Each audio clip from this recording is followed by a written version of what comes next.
కూడి వచ్చిన మీ అందరికీ నా హృదయపూర్వక వందనాలు తెలియజేసుకుంటున్నాను. వందనాలు పాస్టర్ గారు.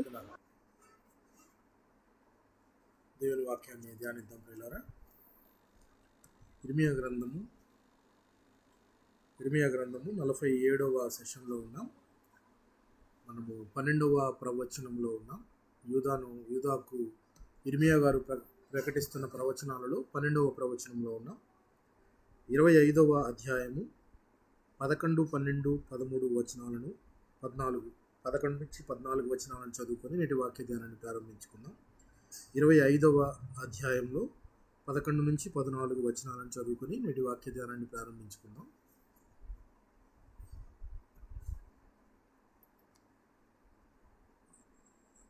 ఈ దేశమంతయు పాడుగాను నిర్జనముగాను ఉండును. ఈ జనులు 70 సంవత్సరములు బబులోను రాజుకు దాసులుగా ఉండురు. యెహోవా వాక్కు ఇదే. 70 సంవత్సరములు గడిచిన తరువాత వారి దోషములను బట్టి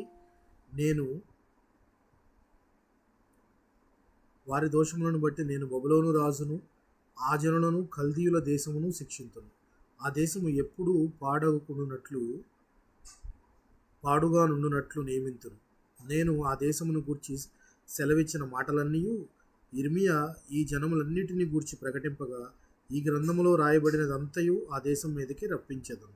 ఎలయనగా నేను వారి క్రియలను బట్టి వారి చేతి కార్యములను బట్టి వారికి ప్రతీకారము చేయునట్లు అనేక జనములను మహారాజులను వారి చేత సేవ చేయించుకుందురు. చిన్న ప్రార్థన చేసుకుని వాక్యదానాన్ని మనం కంటిన్యూ చేసుకుందాం. ప్రేమ నమ్మకం కలిగిన మా ప్రియ పరలోకపు తండ్రి, పరిశుద్ధుడా, మీ పవిత్రమైన పాదాలకు వందనాలు, వేలాది స్తుతులు, స్తోత్రముల తండ్రి. మరి ఒక దినము నాయన మా జీవితంలో అనుగ్రహించారు. అందుని బట్టి మీ కృతజ్ఞతలు, స్తుతులు తెలియజేసుకోవచ్చు. అలాగే నాయన ప్రభువా, మరి త్వరపడి కూడి వచ్చిన ప్రతి ఒక్క విశ్వాసిని వారి కుటుంబాలను మీ కృప కలిగిన హస్తాలకు అప్పచెప్పుకొనిచున్నాను తండ్రి. మేమంతా మీ సన్నిధిలో ఇలాగ కూడుకొని మీరు మా కొరకు దాచించిన లేఖనములను మేము ధ్యానించుకుంటూ మాకు ఇచ్చిన ఈ అవకాశాన్ని బట్టి మరొకసారి మీకు వందనాలు, స్తోత్రాలు తెలియజేసుకుంటూ, రాలేకపోయిన వాడిని కూడా జ్ఞాపకం చేసుకోండి, రావాలని ఆశపడుతున్న వాడిని త్వరపడి రప్పించమని, ఈ ప్రార్థనకు అది అంతా మీరే నడిపించమని, ఈ ప్రార్థన అంతా కూడా ప్రభు యేసుక్రీస్తు వారి అతి పరిశుద్ధమైన నామంలో అడిగి వేడుకొనిచున్నాము తండ్రి. ఆమేన్. మంచిది ప్రియులారా. ఇర్మియా గ్రంథంలో మనము సెషన్ 47వ సెషన్లో ఉన్నాం. 12వ ప్రవచనం. యూదాకు ఇర్మియా గారు ప్రకటిస్తున్న ప్రవచనాలలో ఇది 12వ ప్రవచనం అని చెప్పుకోవచ్చు. అయితే ఇందులో ఈ ప్రవచనము 25వ అధ్యాయం 1వ వచనం నుంచి చివరి వచనం వరకు ఈ ప్రవచనం అంతా కొనసాగుతుంది. 38వ వచనం వరకు ఈ ప్రవచనం కొనసాగుతుంది. ఈ ప్రవచనంలో ఇన్ని దినాలు మనము దేవుడు ఏ విధంగా శిక్షించబోతున్నాడు వీరిని, వారు చేసిన ఘోరమైన పాపాలను బట్టి కానీ, అన్య దేవతలను ఆరాధించుట, తమ సొంత కుమారులను అగ్నిగుండము దాటించుట, దేవునికి హేయమైన ఇష్టము లేని క్రియలన్నీ జరిగించుట, చేయొద్దు అన్న పనులన్నీ చేయటము, వీటన్నిటిని బట్టి వారిని శిక్షిస్తానని చెప్తూ వస్తున్నాడు దేవుడు. ఉత్తర దేశము నుండి క్రూరముఖమైన జనము గల వారిని మీ మీదకి రప్పించేదనని చెప్తూ ఉన్నాడు. ఇలాగా శిక్ష వేస్తాను అని చెప్తున్న దేవుడు ఈ 12వ ప్రవచనములో ఎలాంటి శిక్ష అంటే ఉత్తర దేశం నుండి రప్పిస్తానని చెప్తున్నాడు, కానీ టైం పీరియడ్ చెప్తున్నాడు ఇక్కడ. ఇందులో ఈ టైం పీరియడ్ చెప్పే ముందుగా ఈ ప్రవచనంలో 25వ అధ్యాయము 1 వచనాలలో మనము ఎన్ని సంవత్సరాల కాలము ఇర్మియా గారు వీరికి ప్రవచించి ఉంటారు అని జస్ట్ మనం ఊరికనే ఒక ఐడియా వేసుకున్నాం అనుకున్నా, ఒక ఆలోచన కనుక ఆలోచిస్తే ఎన్ని సంవత్సరాలు ఈయన ప్రవచనాలు వీరికి చెప్పి ఉండవచ్చు?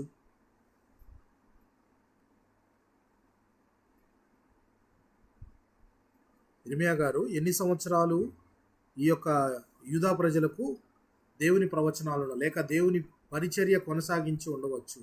ఎన్ని సంవత్సరాలు? ఇంచుమించు ఒక ఐడియా.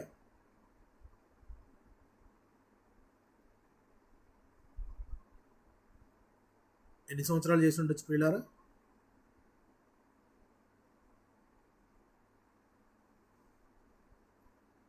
చాలా సంవత్సరాలు.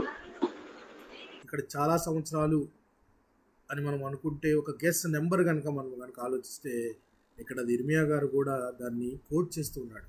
ఎన్ని సంవత్సరాల కాలం అంటే సుమారు 23 సంవత్సరాల కాలం. 23 సంవత్సరాల పాటు ఈయన ఇర్మియా గారు వీరిని హెచ్చరిస్తూ, దేవుని పరిచర్య చేస్తూ, దేవుని మాటలను పెందల కడనే లేచి, దేవుడు ఇక్కడ ఒక మంచి మాటను కోట్ చేస్తాడు. చూద్దాం ఆ మాటని. 25వ అధ్యాయము 3వ వచనాన్ని గమనిద్దాం. 25వ అధ్యాయము 3వ వచనాన్ని గమనిద్దాం. ఆమోను కుమారుడును యూదారాజురైన యోషియా 13వ సంవత్సరం మొదలుకొని నేటి వరకు ఈ 23 సంవత్సరములు యెహోవా వాక్కు నాకు ప్రత్యక్షమగుచూ వచ్చాను. నేను పెందల కడ లేచి మీకు ఆ మాటలు ప్రకటించుచూ వచ్చినను, మీరు వినకపోతిరి. ఇర్మియా గారు ఎలా ప్రకటించాడట? తనకు వచ్చిన వాక్యాన్ని, తనకిచ్చిన దేవుని వాక్యాన్ని ఎలా ప్రకటిస్తున్నాడట? పెందల కడనే లేచి వారికి ప్రకటిస్తూ వచ్చినా కానీ వినకపోయారు. 23 సంవత్సరాల సుదీర్ఘమైన దేవుని పరిచర్యలో ఆయనకు తిరస్కారమే కానీ, ప్రజలు అంగీకరించినట్లు కానీ, దేవుని మాటను లక్ష్య పెట్టినట్టు కానీ ఎక్కడా కనపడలేదు. కానీ ఆయన తన పరిచర్యను మాత్రం ఆపలేదు. ఈ 23 సంవత్సరాలు నేను పెందల కడనే లేచి దేవుడు నాకు చెప్పమన్న మాటలన్నీ మీకు చెప్తూ వచ్చాను, కానీ మీరు వినని జనాంగంగా, మూర్ఖ హృదయం కలిగిన వారుగా ఉన్నారు.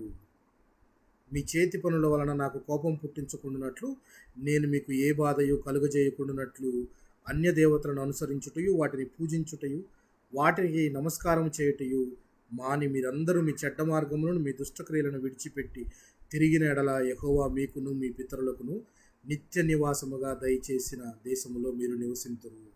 ఒక మాట చెప్తున్నాడు, దేవుడు ఏదైతే మీకు ఇచ్చాడో దేశము, ఆ దేశములో మీరు ఉండాలి అని అంటే మీరు చేసిన ఈ క్రియలన్నీ మానేసి దేవుని వైపుకు తిరగాలి అని చెప్తూ ఉన్నాడు. అయితే ఇక్కడ మనము పెందల కడనే లేచి అనే మాటను 25వ అధ్యాయము 3వ వచనమే కాదు, 25వ అధ్యాయము ఇదే అధ్యాయంలో 6వ వచనంలోనూ కూడా ఉంటుంది. 6వ వచనంలోనూ కూడా ఉంటుంది. అలాగే 26వ అధ్యాయంలోనూ కూడా కనబడుతుంది. దేవుడు ఇర్మియా గారినే కాదు, మిగిలిన ప్రవక్తలను కూడా పంపించిన విధానము పెందల కడనే అంటే సమయం ఉండగానే మీరు దేవుని వైపు తిరగండి అని చెప్పి ప్రవక్తలందరినీ పంపిస్తూ వచ్చాడు. అయితే ఇర్మియా గారిని పంపించిన దేవుడు అంటున్న మాట, ఇక్కడ ప్రకటిస్తున్న మాట, ఇన్ని సంవత్సరాలు శిక్షిస్తాను, ఒక జనాంగానికి రప్పిస్తాను, వారి చెరలోనికి మీరు వెళతారని చెప్తున్నాడు. అయితే ఈ 25వ అధ్యాయంలో వచ్చేటప్పటికి ఎన్ని సంవత్సరాల కాలం మీరు ఆ శిక్షను అనుభవిస్తారో చెప్తున్నాడు. ఎన్ని సంవత్సరాల కాలం ఇక్కడ కనబడుతుంది మనకి? 25వ అధ్యాయం 11వ వచనం గమనిద్దాం. 11వ వచనం మనం చదువుకున్న వచనం. ఈ దేశమంతయు పాడుగాను నిర్జనముగాను ఉండును, ఈ జనులు 70 సంవత్సరములు బబులోను రాజుకు దాసులుగా ఉందురు. ఎన్ని సంవత్సరాల కాలం కనబడుతుందండి ఇక్కడ? ఎన్ని సంవత్సరాల కాలం కనబడుతుంది? 70 సంవత్సరాలు బబులోను రాజు కింద వీరు దాసులుగా ఉంటారు. అంటే దేవుడు వేయబోయే శిక్షను రివీల్ చేస్తాడు అనమాట. ఇప్పటి వరకు శిక్షిస్తాను అని చెప్తూ వస్తూ ఇప్పటికైనా మారుతారేమోనని ప్రతి సెకను, ప్రతి క్షణము ఆయన ఎదురు చూస్తూనే ఉన్నాడు. కానీ వారు దేవుని వైపుకు తిరగలేదు. ఇక చివరికి చెప్తున్నాడు, మీకు వేయబోయే శిక్ష 70 సంవత్సరాల కాలం మీరు బబులోను రాజు కింద దాసులుగా ఉంటారు. అంటే ఆయన మిమ్మల్ని జయించి మిమ్మల్ని బానిసలుగా తీసుకొని వెళతారు. బానిసత్వము చేయటము వీళ్ళకి కొత్త అంటారా? ఇజ్రాయేలీలకు కాదు. బానిసలుగా ఉండటము కొత్త ఏమీ కాదు. ఎందుకంటే కొత్త అంటే వాళ్ళ పితరుల తరంలోనూ కూడా, న్యాయాధిపతుల కాలంలో ఎన్నిసార్లు వీరు తప్పు చేయటము, మరలా దేవునికి మొరపెట్టుకోవటము, దేవుడు ఒక న్యాయాధిపతిని పంపించి వారిని చెరలో నుంచి విడిపించటము, మరలా దారి తప్పిపోవటము, మరలా దేవునికి మొరపెట్టుకోవటము, మరలా ఇంకొక న్యాయాధిపతిని పంపించటము. ఇలాగా ఇది ఒక రొటీన్ వర్క్ అయిపోయింది, వాళ్ళకి అలవాటు అయిపోయింది. సో ఇక్కడ దేవుడు అంటున్నాడు, 70 సంవత్సరాలు మీరు బబులోను రాజు కింద దాసులుగా ఉండక తప్పదు అని చెప్తున్నాడు. ఇక్కడ మనం ఆలోచిస్తే 70 సంవత్సరాల కాలము వీళ్ళు చెరలో ఉంటారు, కరెక్టే పాయింట్. ఇంకొక పాయింట్ నేనేం అడుగుతున్నానంటే, వీరిని శిక్షిస్తున్న దేవుడు వీరు చేసిన హేయమైన క్రియలను బట్టి ఆ శిక్ష ఈ దేశము కూడా అనుభవించాలా?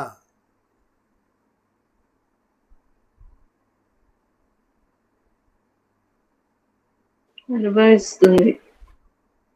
అంటే ఏదైతే నేను చెప్పానో, ఇప్పుడు వీరంతా యెరూషలేంలో ఉన్నారు, యెరూషలేం విడిచి వీళ్ళు వెళ్ళిపోతున్నారు. జనరల్గా ఒక రాజ్యం ఇంకో రాజ్యం మీద దాడి చేసినప్పుడు ఏం చేస్తారు? అక్కడున్న ప్రజలను తీసుకొని వెళతారు బానిసలుగా. కానీ అక్కడున్న భూమిని, ఆ భూమి దేనికి పనికి రాకుండా, లేక ఆ భూమి నుంచి వచ్చే ఫలం ఏదైతే ఉందో దానిని తీసుకోకుండా దానిని పాడు చేసి అయితే వెళతారా? జనరల్గా ఎక్కడైనా యుద్ధంలో జరిగేది ఏంటంటే, ఒక రాజ్యం ఇంకో రాజ్యం మీదకి దండయాత్ర చేసినప్పుడు వాళ్ళను బానిసలుగా తీసుకెళ్తారు కరెక్టే. కానీ ఆ భూమికి కూడా శిక్ష వేసి వెళతారా? వేయరు. జనరల్గా వేయరు. ఎందుకంటే ఆ భూమి నుంచి వచ్చే ఫలసాయం అంతా కూడా తీసుకోవచ్చు కదా. పంటలు పండిస్తారు, వాటి నుంచి వచ్చేది, అందులో పండే పంటలు కానీ, సంపద కానీ, ఇంకా రకరకాలైన ఎన్నో ఉంటాయి ఇక్కడ. కానీ దేవుడు అంటున్న మాటలో 70 సంవత్సరాలు వీళ్ళు చెరలో ఉంటారనే మాటతో పాటు ఇంకొక మాట కూడా అంటున్నాడు. ఏంటిది ఆ మాటను మనం గమనిస్తే, ఈ దేశమంతయు పాడుగాను నిర్జనముగాను ఉండును. పాడుగాను నిర్జనముగాను ఉండును అంటే అర్థం ఏంటి? దేశం కూడా పాడైపోతుంది. వీళ్ళు 70 సంవత్సరాలు వీళ్ళు వెళ్ళిన కాలంలో ఈ భూమి ఏదైతే ఉందో, లేకపోతే ఈ ప్రాంతం ఏదైతే ఉందో, ఇది కూడా దేనికి పనికి రాకుండా ఉంటుంది. అంటే అర్థం, మనిషి చేసిన పాపాన్ని బట్టి భూమి కూడా శిక్షను అనుభవిస్తూ ఉంది. ఇది కొత్త అంటారా? పాతదేనా ఇది? పాతదే. ఎందుకు? ఎలా పాతది ఇది? ఆదాము గారు పాపం చేసినప్పుడు ఆదామును బట్టి నేలను శపించాడు దేవుడు. ఈ నిమిత్తము నేల శపింపబడింది. ఆదాము నిమిత్తము నేల శపింపబడింది. అప్పుడు దాకా నేలలో గచ్చపొదలు ముళ్ళు లేవు. అప్పుడు ముళ్ళు గచ్చపొదలు అన్నీ మొలిపించింది. సో మనుష్యుని నిమిత్తము నేల శపింపబడటం అనేది ఆది నుంచి వస్తున్న ఆనవాయితీ. ఇప్పుడు ఇక్కడ వీరి నిమిత్తము యెరూషలేము కూడా శిక్షను అనుభవిస్తూ ఉంది. ఒక రకంగా శిక్ష అని మనం అంటున్నాం కానీ దేవుడు దీన్ని కోట్ చేస్తున్నది ఏంటంటే విశ్రాంతి కాలము. ఏంటి దాని పేరు? విశ్రాంతి కాలము.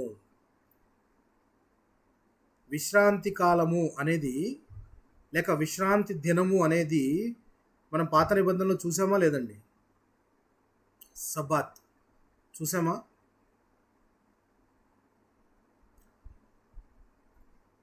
విశ్రాంతి దినం అనే దాని గురించి మన పాత నిబంధన గ్రంథంలో చూసామా? 6 దినములు పనిచేసి 7వ దినమున విశ్రాంతి దినం అనేది మనం ఎరుగుతాం.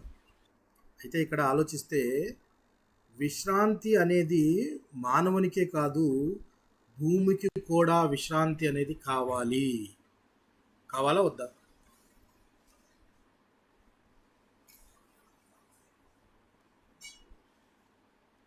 ఏమండి, కావాలా వద్దా? ఒకసారి అందరు చెప్పండి మీరు. విశ్రాంతి అనేది మనుషులతో పాటు దేవునికి, మరి నేల లేక భూమికి కూడా కావాలా వద్దా? కావాలి. అప్పుడు ఇశ్రాయేలీలు ఉన్నప్పుడు 7వ సంవత్సరం పంట వేయకుండా ఉండాలి అని విశ్రాంతి కాలం, సునాద సంవత్సరం. కరెక్ట్. జూబ్లీ ఇయర్ అంటారు. జూబ్లీ అంటే 50 సంవత్సరాల కాలం. అంటే 6 సంవత్సరాల పాటు వీరు కంటిన్యూగా పంటను పండించుకోవాలి కనానులో. 7వ సంవత్సరము పంట పండించుకోకూడదు. 7వ సంవత్సరము పంట పండించకూడదు. ఆ భూమిని అలా వదిలేయాలి. మరలా తిరిగి వీరు 8వ సంవత్సరంలో పంట వేసినప్పుడు అదే సంవత్సరం పంట రాదు కదా. పంట రావడానికి చేతికి జనరల్గా ఎంతకాలం పడుతుంది? ఒక 6 నెలల కాలం అన్నా పడుతుందా లేదా? సంవత్సర కాలమో లేక 6 నెలల కాలమన్నా పడుతుందా?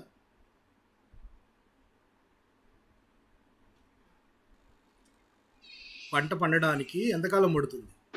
6 నెలలు. సో ఇప్పుడు 6 సంవత్సరాలు వీరు పంటలు పండించుకొని 7వ సంవత్సరంలో అసలు పంటే వేయలేదు. 7వ సంవత్సరంలో పంటే వేయలేదు. అప్పుడు 7వ సంవత్సరం అంతా ఖాళీగా ఉంటుంది. మరలా 8 స్టార్ట్ చేసినప్పుడు ఆ 8వ సంవత్సరంలో వేసిన పంట చేతికి రావాలంటే 9వ సంవత్సరంకి అయిపోతుంది. అప్పుడు ఈ 2 సంవత్సరాల కాలం ఏం చేయాలి?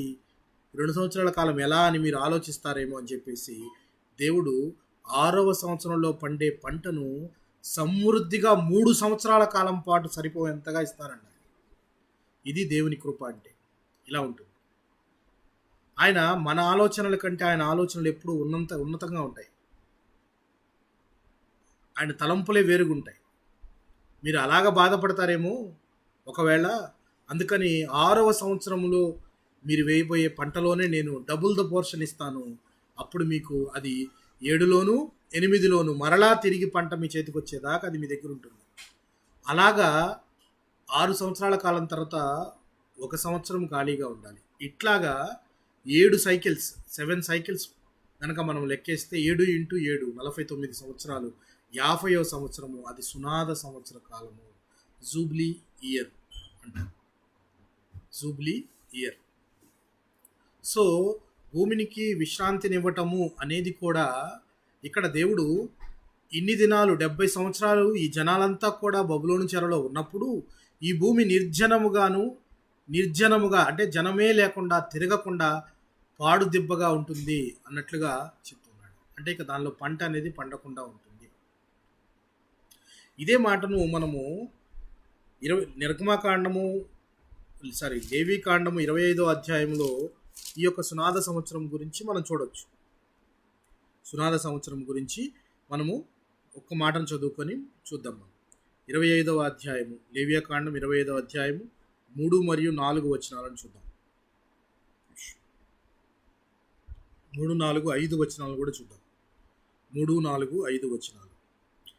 6 సంవత్సరములు నీ చేను విత్తవలెను, 6 సంవత్సరములు నీ ఫలవృక్షముల తోటను బద్దించి దాని ఫలములను కూర్చుకొనవచ్చును. 7వ సంవత్సరమున భూమికి మహావిశ్రాంతి కాలము అనగా యెహోవా పేరట విశ్రాంతి సంవత్సరముగా ఉండవలెను. అందులో నీ చేను విత్తకూడదు, నీ ఫలవృక్షముల తోటను శుద్ధిపరచకూడదు, నీ కారు చేల పంటను కోసుకొనకూడదు, శుద్ధిపరచని నీ వృక్ష ఫలములను ఏరుకొనకూడదు. అది భూమికి విశ్రాంతి సంవత్సరము. అప్పుడు భూమి యొక్క విశ్రాంతి సంవత్సర సస్యము నీకును నీ దాసునికి నీ దాసికిని నీ జీతగానికి నీతో నివసించు పరదేశికి ఆహారము అగును. 8వ వచనంలో మీకు సునాద సంవత్సరం గురించి మరియు 7 విశ్రాంతి సంవత్సరములు అనగా 7 ఏండ్లు గల సంవత్సరములు లెక్కించవలను అని చెప్పి రాయబడి. అయితే ఇక్కడ భూమికి విశ్రాంతినివ్వాలి అనేది, విశ్రాంతి కాలాన్ని భూమి కూడా అనుభవించాలి అని చెప్పే మాట ఏదైతే ఉందో దాని ప్రకారము ఇందాక మనం చూసినప్పుడు 70 సంవత్సరాలు వీరు బబులోను రాజు కింద ఉంటారు. అప్పుడు ఆ కాలంలో దేశం నిర్జనముగాను ఉంటుంది అని చెప్పి రాయబడింది. అయితే ఇదే మాటను దినవృత్తాంతాల గ్రంథము 2వ దినవృత్తాంతాల గ్రంథంలో 36వ అధ్యాయం చూద్దాం. 36వ అధ్యాయం చూద్దాం. చివరి అధ్యాయం అంటే బబులోను రాజు వచ్చి దాడి చేసి యెరూషలేం పట్టణాన్ని, యెరూషలేము మందిరాన్ని కంప్లీట్గా నాశనం చేసిన దినాలు. అవి అక్కడ ఏమి రాయబడి ఉందో ఒకసారి మనం చదువుదాం. చూడండి. 2వ దినవృత్తాంతాల గ్రంథము 36వ అధ్యాయము 21వ వచనాన్ని గమనిద్దాం. 21వ వచనాన్ని గమనిద్దాం. ఇర్మియా ద్వారా పలకబడిన యెహోవా మాట నెరవేరుటకై. ఇర్మియా ఏం పలికాడు అంటే ఇందాక మనం చదువుకున్న మాట. ఇర్మియా గారు ఏం పలికాడు అని అంటే ఇందాక మనం 25వ అధ్యాయం 11వ వచనంలో చదివిన మాట. ఆ మాట ఇక్కడ నెరవేరుతుంది. దినవృత్తాంతాల గ్రంథంలో 2వ దినవృత్తాంతాల గ్రంథంలో నెరవేరుతుంది. చూడండి ఎలా నెరవేరుతుంది చూడండి. ఆయన చెప్పిన ప్రకారం ఇర్మియా ద్వారా పలకబడిన యెహోవా మాట నెరవేరుటకై విశ్రాంతి దినములను దేశము అనుభవించు వరకు అది సంభవించారు. అంటే అర్థం విశ్రాంతి దినములు ఆ 70 సంవత్సరాల కాలం పాటు భూమి విశ్రాంతి దినములు అనుభవించవలసి ఉన్నది. అప్పటిదాకా వాళ్ళు ఎక్కడుండాలి? అప్పటిదాకా ఎక్కడుండాలి? వీళ్ళు చెరలో ఉండాలి. బబులోను రాజు చెరలో ఉండాలి. అలాగని వారు బబులోను రాజు చెరలోనే ఉన్నారా అంటే, పారసిక రాజులు వచ్చే వరకు, అప్పటి వరకు ఆ కాలము దేవుడు నిర్ణయించిన కాలము. దేవుడు నిర్ణయించిన ఆ 70 సంవత్సరాల కాలం ఏదైతే ఉందో ఆ కాలం అంతా కూడా భూమికి కూడా విశ్రాంతి కావాలి. అక్కడున్న భూమి కూడా విశ్రాంతి కాలములను అనుభవిస్తుంది అని చెప్పి 2వ దినవృత్తాంతాల గ్రంథంలో ఇర్మియా గారి ద్వారా పలకబడిన యెహోవా మాట నెరవేరుటకై విశ్రాంతి దినములను దేశం అనుభవించు వరకు ఇది సంభవించదు. దీన్ని బట్టి ఒక మాట మనం ఆలోచిస్తే, దీనికి ముందు వీరు చేసిన ఈ హేయమైన క్రియలన్నీ ఆలోచిస్తే, విశ్రాంతి దినాలు, భూమికి ఇవ్వాల్సిన విశ్రాంతి దినాలు వీరు దేవుడు చెప్పిన ప్రకారం ఫాలో అయి ఉంటారా? ఒక చిన్న గెస్.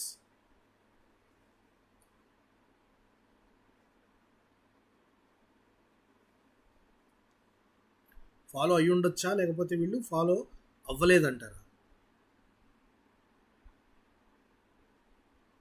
అయి ఉంటారు పాస్టర్ గారు. అయి ఉంటారా? మిగిలిన వారు విశ్రాంతి దినాలు భూమికి ఇచ్చుంటారా? ప్రతి 6 సంవత్సరాలు పంటలు పండించి 7వ సంవత్సరం దేవుడు చెప్పినట్టు వదిలేసి అలా చేసుంటారా? ఇక్కడైతే 2వ దినవృత్తాంతాల గ్రంథంలో అయితే దేవుడు అంటుంది, ఇక్కడ రాసిన మాట, యెహోవా మాట నెరవేరుటకై విశ్రాంతి దినములను దేశము అనుభవించు వరకు ఇది సంభవించింది. అంటే విశ్రాంతి దినములు అంతవరకు అది జరుగుతూనే ఉంది అంటే, అంతకు ముందు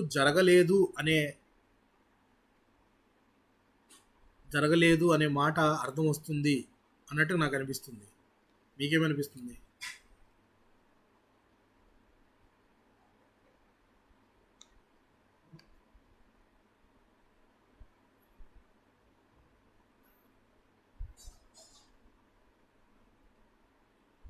జరగలేదన్నట్టుగానే ఉంది పాస్టర్.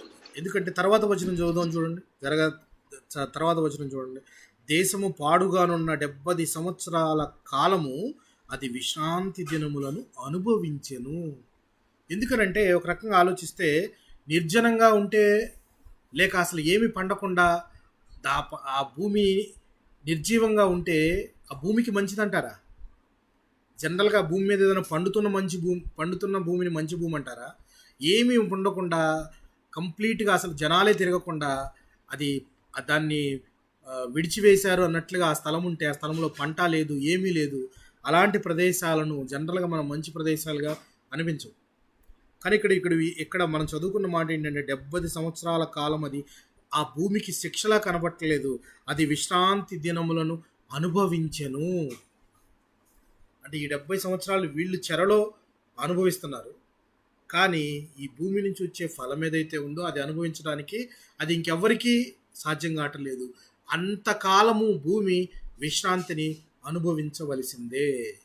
అన్ని సంవత్సరాల కాలము భూమి విశ్రాంతి అనుభవిస్తూ ఉంది. దీన్ని బట్టి మన సెన్స్ ఏమర్థమవుతుందంటే, ఇంతకుముందు కాలంలో వాళ్ళ విశ్రాంతి దినాలను, ఇవ్వవలసిన దినాలను వారు ఇచ్చి ఉండకపోవచ్చు. అందుకే దేవుడు వీళ్ళు లేని కాలం అంతా కూడా జనరల్గా వీరిని తీసుకుని వెళ్ళిపోతే మిగిలిపోయి కొంతమంది ఉంటారు, లేకపోతే రాజు కొంతమందిని పెట్టించి వాటిని కూడా సేద్యపరచవచ్చు, వాటి నుంచి వచ్చే వాటిని కూడా వాళ్ళు యూటిలైజ్ చేసుకోవచ్చు, కానీ అక్కడ చాలా కనపడట్లేదు. ఎలా కనపడట్లేదు అని అంటే, ఆ భూమంతా కూడా నిర్జనంగా ఉంటుంది అని చెప్పి రాయబడి ఉంటుంది. ఏం పనికిరాదు అంటే, అయితే ఆ శిక్ష ఏదైతే ఉందో అదైతే విశ్రాంతి కాలము అని ఇక్కడ కోట్ చేయబడింది. విశ్రాంతి కాలము, శ్రమను అనుభవించే కాలము వారికైతే, భూమికైతే విశ్రాంతి దినముల కాలము అని చెప్పి రాయబడింది. చూద్దాం చూడండి. అయితే 25వ అధ్యాయము 12వ వచనం చూద్దాం. యెహోవా వాక్కు ఇదే, 70 సంవత్సరములు గడిచిన తరువాత, ఈ 70 సంవత్సరాలు కంపల్సరీగా అన్ని దినాలు వాళ్ళు ఉండాల్సిందే, అది గడిచిన తర్వాతే వాళ్ళ గురించి నేను ఆలోచిస్తాను అని దేవుడు చెప్తున్నాడు. అది గడిచిన తర్వాతే నేను చెప్తూ ఉన్నాను, అప్పుడే ఆలోచిస్తానని చెప్తున్నాడు. అయితే యెరూషలేం పట్టణము నాశనము, ఇక్కడ ప్రజలు మాత్రమే చెరకు వెళ్ళటం కనబడుతుందా మనకి? ప్రజలతో పాటు యెరూషలేము పట్టణము, యెరూషలేము అదంతా కూడా నాశనం అవుతుంది. అదంతా కూడా నాశనం అవుతుంది. ఎందుకనంటే ఒకసారి మనము జెఫన్యా గ్రంథాన్ని కనుక మనం ఆలోచిస్తే,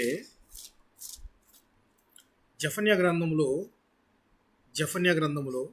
మొదటి అధ్యాయంలో కనుక మనం ఆలోచించినట్లయితే 2వ వచనము, జెఫన్యా గ్రంథం 1వ అధ్యాయం 2వ వచనాన్ని కనుక మనం జాగ్రత్తగా గమనిస్తే, ఏమీయు విడవకుండా భూమి మీద ఉన్న సమస్తమును నేను ఊడ్చివేసేదను, ఇదే యెహోవా వాక్కు.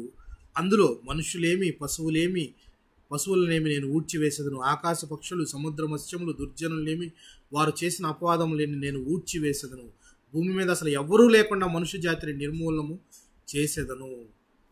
అసలు ఈయనకు వచ్చిన ఈ దేవుని యొక్క తీవ్రమైన ఉగ్రతకి అసలు కంప్లీట్గా భూమినే మొత్తం నాశనం చేసేద్దాము అన్నంత కోపం కనబడుతుంది.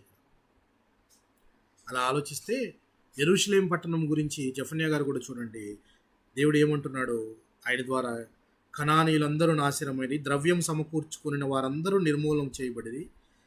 ఆ కాలమున నేను దీపములు పట్టుకొని యెరూషలేమును పరిశోధింతును. ఏ కాలమున అంటే యెరూషలేముకు జడ్జిమెంట్ డే రోజు. యెరూషలేముకు జడ్జిమెంట్ డే ఎప్పుడు?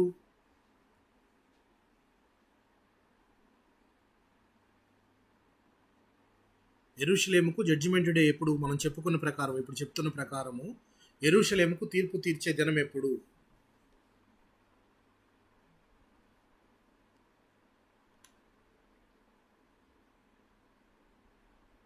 వింటున్నారా?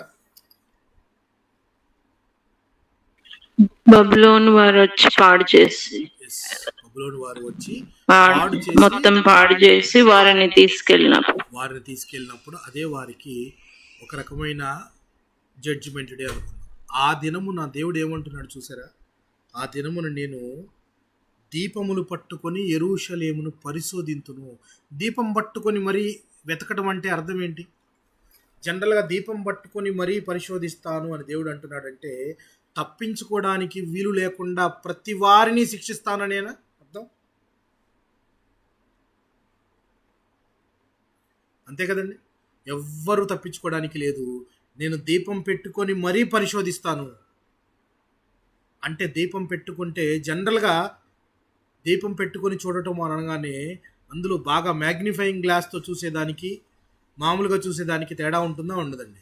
మ్యాగ్నిఫైయింగ్ గ్లాస్తో చూస్తే ఇంకా ఎక్కువ బ్రాడ్గా కనపడుతుంది, చిన్న మచ్చ కూడా పెద్దగా కనపడుతుంది. అవునా కాదా? అవును పాస్టర్. అయితే యెరూషలేమును నేను పరిశోధిస్తానని చెప్తున్నప్పుడు అప్పుడు కొంతమంది వ్యక్తులు ఉంటారు, జనరల్గా కొంతమంది వ్యక్తులు ఉంటారు. ఎలాంటి వ్యక్తులు అంటే, ఇదిగో రేపొద్దున తీర్పు దినం ఉంది, లేక ఇదిగో రేపొద్దున మన మీదకి ఈ రాజు దండెత్తబోతున్నాడు, లేకపోతే రేపొద్దున మనము నాశనం కాబోతున్నాము అనగానే వాళ్ళ స్టేట్మెంట్ ఎలా ఉంటుందో ఇక్కడ జెఫన్యా గారు చెప్పారు, అక్కడ ఇర్మియా గారు కూడా చెప్తున్నారు. చూడండి, ఇక్కడ జెఫన్యా గారు చెప్తున్నారు ఎలాంటి వారంటే, చూడండి వాళ్ళు ఎలా ఉంటారంటే, మడ్డి మీద నిలిచిన ద్రాక్ష రసము వంటి వారై. మడ్డి మీద నిలిచిన ద్రాక్ష రసము అంటే, ద్రాక్ష రసము అనేది వాల్యుబుల్ థింగ్ అనుకోండి. అది మడ్డిలో పడిపోతే దానికి విలువ ఉంటుందా? ఉండదా?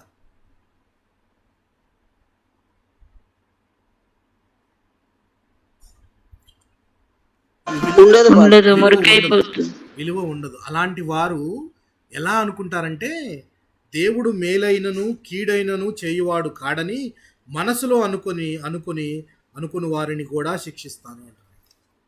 దేవుడు ఏమంటారా అంటే, దీపం పట్టుకొని ఎదుగుతానంటున్నాడు కదా, ఎతికేటప్పుడు ఒక వర్గం కనపడుతుంది. వాళ్ళు అనుకుంటారు దేవుడు ఏం శిక్షించడబ్బా, అంత్య దినాలని చెప్పి నా చిన్నప్పటి నుంచి వింటూనే ఉన్నా, అంత్య దినాలు అని నా చిన్నప్పటి నుంచి వింటూనే ఉన్నా. వచ్చినాయా? ఇదిగో నేను త్వరగా వస్తున్నానని యేసుక్రీస్తు నా చిన్నప్పుడు చెప్పాడు. నేను ఇప్పుడు 50 సంవత్సరాలకు వచ్చాను, లేదా నేను ఇప్పుడు 70 సంవత్సరాలకు వచ్చాను. వచ్చినాయా అని చెప్పుకునేవాళ్ళు కొంతమంది ఉంటారు. లేదు, దేవుడు శిక్షిస్తాను, తలుపు దగ్గరే ఉన్నాను, ఇదిగో దొంగ వచ్చినట్టు వస్తాను అని చెప్తూనే ఉన్నాడు. ఎప్పుడు జరిగింది ఇది? మా తాత చెప్పాడు, మా నాన్న చెప్పాడు, నేను చెప్తున్నాను ఇదే మాటలు. ఎప్పుడు దేవుడు వస్తాడు? ఆయన మేలైనా కానీ కీడైనా కానీ చెయ్యడు అని అనుకునే ఒక వర్గం ఉంటారు. అనుకునే ఒక వర్గం వారు ఉంటారు. వాళ్ళను కూడా శిక్షిస్తానంటున్నాడు దేవుడు. అలాంటి వారిని నేను దీపం పట్టుకొని మరీ ఎదుగుతాను. ఆ దినమున, మహా ఉగ్రత దినమున, యెరూషలేముకు జడ్జిమెంట్ డే అనేది పెట్టిన రోజున నేను దీపం పట్టుకొని ఎదుగుతాను. అప్పుడు కొంతమంది ఉంటారు, అసలు దేవుడు మేలు చేయడు, కీడు చేయడు, అసలు దేవుడు అనేవాడు ఏమీ చేయడు అని అనుకునేవాళ్ళు కొంతమంది ఉంటారు. వాళ్ళను కూడా నేను శిక్షిస్తాను అని చెప్తున్నాడు. దేవుడు దీపం పెట్టి పరిశోధించితే వెతికితే చిన్న తప్పు కూడా, తప్పుకు సైజ్ ఏముంది? ఆ దినము గనక వస్తే చూడండి, గమనించండి. యెహోవా మహాదినము సమీపమాయను. యెహోవా మహాదినము సమీపమాయనంటే అక్కడ జెఫన్యా గ్రంథంలో యెహోవా మహాదినము అంటే నథింగ్ బట్ యెరూషలేం అటాక్.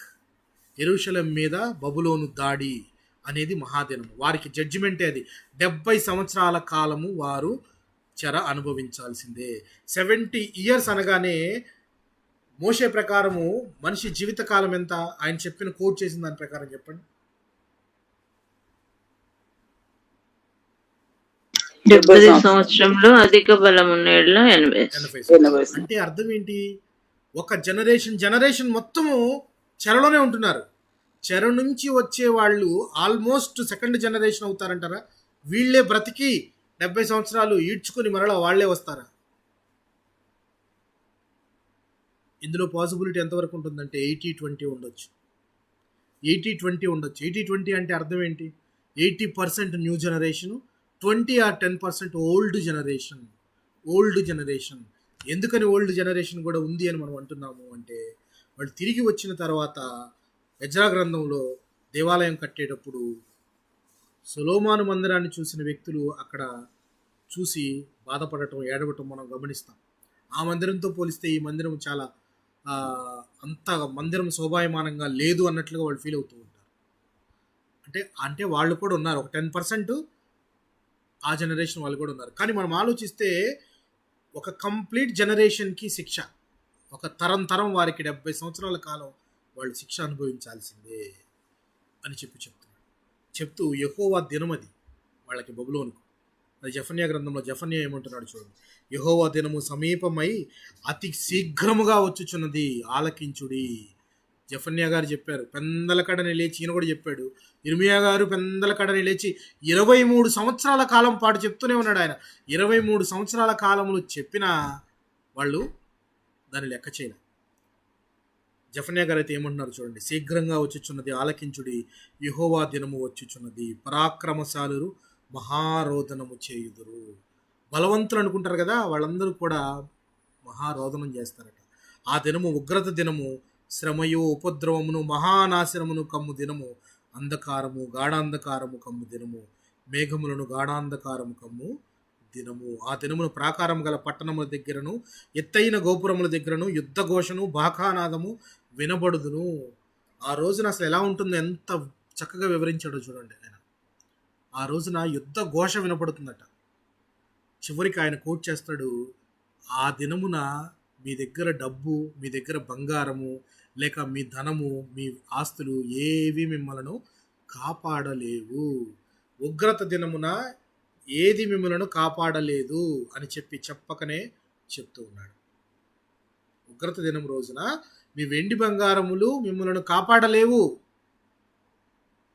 అని చెప్తున్నాడు. యెహోవా ఉగ్రత దినమున తమ వెండి బంగారములు వారిని తప్పింపలేకపోవును. భూనివాసులందరూ సర్వనాశనం చేయబడు. బబులోను నాశనం గురించి, యెరూషలేము నాశనం గురించి అని చెప్తూ ఉన్నాడు. అంటే ఇక్కడ మనం గమనిస్తే ప్రియులారా, 70 సంవత్సరాల కాలము శిక్ష అనేది అక్కడ ఉన్న యూదా బెన్యామీను ప్రజలకే కాకుండా యెరూషలేము పట్టణానికి కూడా శిక్ష వేయబడుతుంది. దేవుడు ఎంతో ఇష్టంగా ఏర్పరచుకున్న స్థలం అది. ఇక్కడే మందిరం కట్టండి అని చెప్పి తరతరాల నుంచి వస్తున్న ఆ పర్వతంలో, ఆ ప్రదేశంలో స్థలాన్ని ఎంచుకొని సియోను ఆయన ఉపక్రమించే స్థలముగా, ఆయన నివాస స్థలముగా దాన్ని ఏర్పాటు చేసుకున్నాడు. అలా ఏర్పాటు చేసుకున్న ఆ స్థలం కూడా వీరి నిమిత్తం కలుషితమైపోయింది, పాడు చేయబడింది. అది పూర్తిగా నేలమట్టమయ్యేటట్టు దేవుడు తన ఉగ్రతను చూపిస్తూ ఉన్నాడు. అయితే ఇక్కడ ఇర్మియా గ్రంథంలో ఇందాక మీకు చెప్పినట్టు నేను ఒక వర్గం వారు కనపడతారని చెప్పారు. ఏ వర్గం వారు వీళ్ళు అనంటే జాగ్రత్త గమనిద్దాం. ఈ 25వ అధ్యాయంలో 25వ అధ్యాయంలో చూడండి. ఈ 25వ అధ్యాయంలో ఒక వర్గం వారు కనపడతారు. ఏం వర్గం వారయ్యా వీరు అని అంటే చూద్దాం. చూడండి 28వ వచనాన్ని చూద్దాం. 28వ వచనాన్ని గమనిద్దాం. మేము త్రాగమని వారు నీ చేతిలో నుండి ఆ పాత్రను తీసుకున్నల్లని ఎడల నీవు వారితో ఇట్లనుము, మీరు అవశ్యంగా దాని త్రాగవలనని సైన్యములకు అధిపతియగు యెహోవా సెలవిచ్చుచున్నాడు. ఒక్క నిమిషం.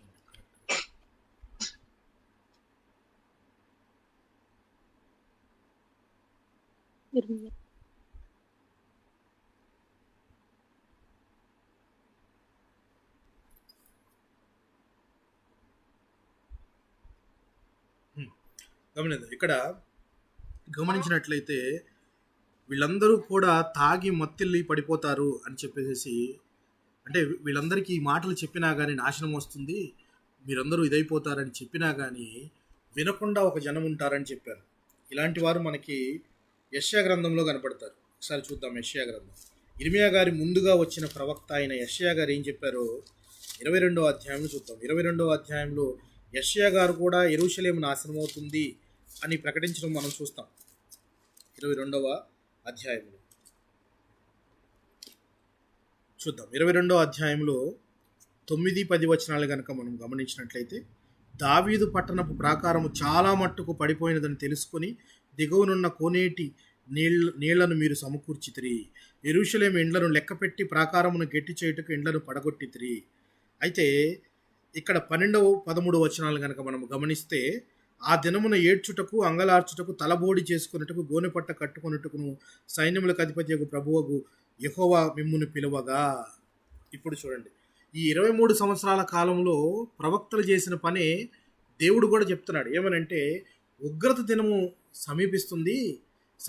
ఇప్పుడైనా మీరు గోనెపట్ట కట్టుకొని నెత్తి మీద బూడిద పూసుకొని, ఈ క్రియ మనకి చాలా చోట్ల కనబడుతుంది. నెత్తి మీద బూడిద పూసుకొని గోనెపట్ట కట్టుకొని ఉపవాస దినములుండి దేవునికి ప్రార్థన చేయటం అనేది మనం అనేక సందర్భాలు చూస్తూ ఉంటాం. ఎందుకనంటే, మారు మనసు పొందడానికి, దేవుని వైపుకు తిరగడానికి ఇది ఒక ప్రక్రియ. యోనా ప్రకటించినప్పుడు అక్కడ ఎవరెవరు ఆ పని చేశారో జ్ఞాపకం ఉందా మీకు? రాజుతో సహా అందరు. వెరీ గుడ్ అమ్మా. రాజుతో సహా, రాజుగారు కూడా గోనెపట్ట కట్టుకొని, అది మారు మనసుకు ఒక సూచన అనమాట. దేవుని వైపుకు తిరుగుతున్నాము అని అంటే ఉపవాసం ఉండి వారు గోనెపట్ట కట్టుకొని నెత్తిన బూడిద పోసుకొని దేవుని వైపుకు తిరుగుతారు. దేవుడు వారిని క్షమిస్తాడు. దేవుడు చివరి కాల్గా చెప్తూ ఉన్నాడు. ఇర్మియా ప్రవక్తల ద్వారా చెప్తున్నాడు. ఇప్పుడు ఇర్మియా గారి కంటే ముందు అయినా యెషయా గారితో చెప్తున్నాడు. చెప్పి ఇక చివరి దినాలు వచ్చినాయి కదా, ఇప్పటికన్నా మారమనండి అయ్యా, ఇప్పటికన్నా మారతారేమని చెప్తే వాళ్ళు ఏమంటున్నారు తెలుసా? దాన్ని ఎలా అర్థం చేసుకుంటున్నారంటే, ఈరోజు జనాలు ఎలా అర్థం చేసుకున్నారో అలాగే అర్థం చేసుకున్నారు వాళ్ళు కూడా. నాశనం కాబోతుంది. ఫర్ ఎగ్జాంపుల్, రేపే అనుకుందాం రెండవ రాకడ, క్రీస్తు రెండవ రాకడ రేపే అనుకుందాం. అయితే జనరల్గా జనాలు ఏమని ఆలోచిస్తారు చెప్పండి? రేపు ఒక్కరోజే ఉంది మనకి సమయం. రేపు ఉదయం 11 గంటలకి యేసుక్రీస్తు రెండవ రాకడ వస్తున్నాడు అంటే మన ఆలోచన ఏ విధంగా ఉంటుంది? మనం ఏం చేయాలనుకుంటాం ఈ సమయం లోపల? మనం సరి చేసుకుంటాం. ఇంకా మన లోపలనే మన పాపాలు ఉన్నాయేమో దేవుని దగ్గర క్షమాపణ కోరుకుంటాం. ధనవంతుడిలాగా ఆలోచించమా? మనం ధనవంతుడిలాగా ఆలోచించమా? అంటే ఫర్ ఎగ్జాంపుల్ నేను మారు మనసు పొందాను. ఫర్ ఎగ్జాంపుల్ నేను మారు మనసు పొందాను, రక్షణ పొందాను, నాకు కొద్ది సమయమే ఉంది. ఈ సమయం లోపల నేను ఎవరికన్నా కొంతమందినైనా రక్షణలోకి నడిపించడానికి ప్రయత్నించాలి అనే ఆలోచన కొంతమందికి వస్తుందా? వస్తుంది పాస్టర్ గారు. ఇది ఒక పాజిటివ్ అప్రోచ్ అయితే, ఇంకొక అప్రోచ్ ఉంది, ఇంకొక ఆలోచన వస్తుంది కొంతమందికి. ఎటూ చనిపోబోతున్నాము, ఇక సమయం లేదు, ఈ లోపల బావర్చి బిర్యానీ ఆర్డర్ చేసుకుందాం, అది మటన్ బిర్యానీ ఎక్స్ట్రా పీసెస్ లేకపోతే ఇంకోటి ఆర్డర్ చేసుకుందాం, తాగుదాం, తిందాం, చక్కగా ఎంజాయ్ చేద్దాం, కొంత సమయాన్ని చక్కగా ఎంజాయ్ చేద్దాము. ఇది బైబిల్ ప్రకారం కరెక్ట్ అంటారా? కాదండి. ఎందుకనంటే లైఫ్లో ఎంజాయ్ చాలామంది, ప్రసంగి కూడా చెప్తాడు. ప్రసంగి చెప్పిన దాన్ని వీళ్ళు అర్థం చేసుకున్నది ఏంటి అంటే, ప్రసంగి గ్రంథకర్త అయిన సొలొమోన్ గారు చెప్పింది ఏంటంటే, తినడం తాగడం తప్ప మనం గొప్ప పని చేసేది ఏమీ లేదు, సూర్యుని కింద సమస్తము వ్యర్థమే అంటాడు. అది ఆయన చెప్పిన సందర్భము, ఆయన చెప్పిన విధానం వేరు, వీళ్ళు అర్థం చేసుకున్న విధానం వేరు. వీళ్ళు అర్థం చేసుకున్న విధానం ఏంటయ్యా అంటే, ఇక్కడ మనం చూడండి యెషయా గ్రంథములో, రేపు చచ్చిపోదము గనక, రేపెట్టు చచ్చిపోతాం మనం, ఇక రేపు చచ్చిపోదాం గనక తిందము త్రాగుదము అని చెప్పి ఎడ్లను వధించుచు, గొర్రెలను కోయచ్చు, మాంసము తినుచు, ద్రాక్షరసము తాగుచు మీరు సంతోషించి ఉత్సహించుదురు. కాగా ప్రభువును సైన్యములకు అధిపతి యెహోవా ప్రత్యక్షుడై నాకు వినపడునట్లు ఇట్లనుచున్నాడు. దేవుడు అంటున్నాడు, మీరు చావకుండా మీ ప్రాయశ్చిత్తం అనేది జరగదు, మరణము అనివార్యము అని దేవుడు చెప్తున్నాడు. మారాల్సిన సమయం వచ్చిందిరా, మారండి, రోజులు దగ్గర పడ్డాయి అని అంటే, లైఫ్ని ఎంజాయ్ చేయటమే, ఉన్నంత కాలము చక్కగా లైఫ్ని ఎంజాయ్ చేయటము, తింటము, తాగటము అని అనుకుంటున్నారు. ఇదే మాట ప్రసంగి ఏం మాట్లాడాడు ఒకసారి చూద్దాం. ప్రసంగి 8వ అధ్యాయము 15వ వచనం చూద్దాం.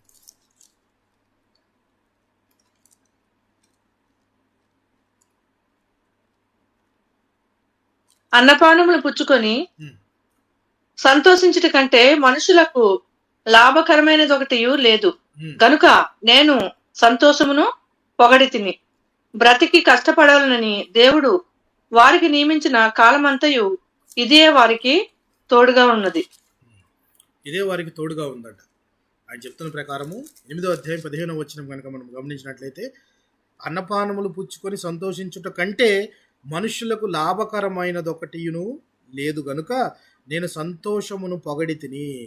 అంటే సంతోషముగా ఉండటం అని అంటే, ఇక్కడ అన్నపానములు పుచ్చుకొని సంతోషంగా ఉండటము అనేది, అన్నపానములు జనరల్గా మనం పుచ్చుకుంటాం ఎవ్రీ టైం, అది లేకుండా ఉండం, అందులో సంతోషం ఉంది అంటున్నాడు ఆయన. అందుకే నేను సంతోషం గురించి చెప్పానంటున్నాడు.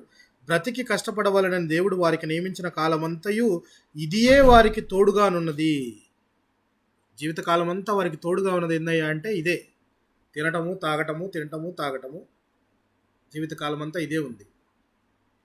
జ్ఞానాభ్యాసం చేయుటకును దివారాత్రములు కన్నులు నిద్రకానుకును మనుషులు జరిగించు వ్యాపారం చూచుటకు నా మనస్సు నేను నిలపగా. ఈయనంటున్నది ఏంటంటే, సూర్యుని కింద సమస్తమే వ్యర్థమే, తిని తాగొచ్చు అని. బట్ కానీ తినడము తాగటము అనేది మన జీవితంలో ఒక ప్రక్రియే, కానీ అదే జీవితం అవటం అనేది కరెక్ట్ అంటారా? తినటము తాగటము ఇదే జీవితం అంటారా? కాదు.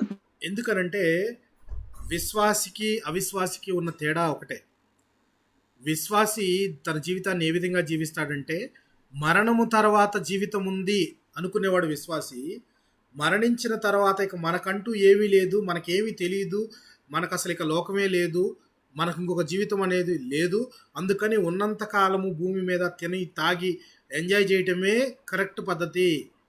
రేపొద్దున ఉంటామో ఊడతామో, చచ్చిన తర్వాత ఎవరికి తెలుస్తుంది, చచ్చిన తర్వాత అసలు ఇంకో జీవితం అంటూ ఉంటుందా ఉండదా, ఇది అసలు వేస్ట్, మనకు తెలియదు, ఇది మనకు తెలియని సంగతి గురించి మనం ఎందుకు టెన్షన్ తీసుకోవటం, అందుకని చనిపోయే లోపల చక్కగా తిని తాగి హాయిగా ఉందాము అని అనుకునే వర్గం ఒకళ్ళు. విశ్వాసి దాన్ని ఆ విధంగా ఆలోచిస్తాడంటారా? విశ్వాస ఆలోచిస్తాడు. ఎందుకనంటే పౌలు గారు దీని గురించి కూడా మాట్లాడాడు. పౌలు గారు కొరింథీయులకు రాస్తూ మాట్లాడాడు, మృతులు అసలు ఎలాగూ లేపబడని ఎడలా, చచ్చిపోయిన వాళ్ళు తిరిగి పునరుత్థానం అనేది లేదు అని కొంతమంది అంటారు. కొంతమంది అంటూ ఉంటే వాళ్ళతో పౌలు గారు చెప్తున్నాడు, మృతుల పునరుత్థానం గురించి పౌలు గారు మాట్లాడుతూ అంటున్నాడు, చచ్చిపోయిన వాళ్ళు అసలు తిరిగి లేవలేరు అనుకోండి, మరి వీళ్ళంతా ఎందుకు బాప్తిజం తీసుకుంటున్నారు? కొంతమంది అయితే మృతుల కొరకు కూడా బాప్తిజం తీసుకుంటున్నారు. ఇదొక పద్ధతి ఉంది. ఏ పద్ధతి అనంటే పలానా మా తాతగారు పలానా మా అమ్మమ్మో చనిపోయిన వాళ్ళు బాప్తిజం తీసుకోకుండానే చనిపోయారు, అందుకని వాళ్ళ నిమిత్తము నేను బాప్తిజం తీసుకుంటాను ఇప్పుడు, తద్వారా వాళ్ళు కూడా రక్షించబడతారు అనే ఆలోచించి కొంతమంది బాప్తిజం తీసుకుంటుంటారు. అంటే తీసుకున్న బాప్తిజం తనకు కాదు, తన సొంత ఇంటి వారికి, తన తాతకో తన ముత్తాతకో లేకపోతే తన తండ్రికో ఇట్లా ఇట్లా వ్యక్తులకు చెప్పి. మరి వీళ్ళు నమ్మేది ఏంటి? అది కరెక్ట్ అని చెప్పడు పౌలు గారు, అది కరెక్ట్ అని చెప్పట్లేదు. కానీ వాళ్ళు ఏ నమ్మకం మీద ఆ విధంగా బాప్తిజం తీసుకున్నారు, ఎంత బలంగా నమ్మకపోతే దాన్ని వాళ్ళు ఫాలో అవుతున్నారు అని చెప్పి ఆయన చెప్తాడు. ఆ చెప్తూ ఈ ప్రస్తావన కూడా చెప్తాడు ఆయన. ఒకసారి గమనిద్దాం. కొరింథీయులకు రాసిన మొదటి పత్రిక, కొరింథీయులకు రాసిన మొదటి పత్రిక 15వ అధ్యాయం.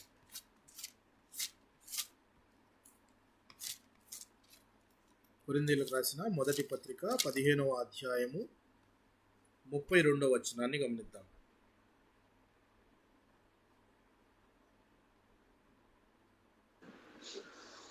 మనుష్య రీతిగా నేను ఎఫెసులో మృగములతో పోరాడిన ఎడల నాకు లాభమేమి?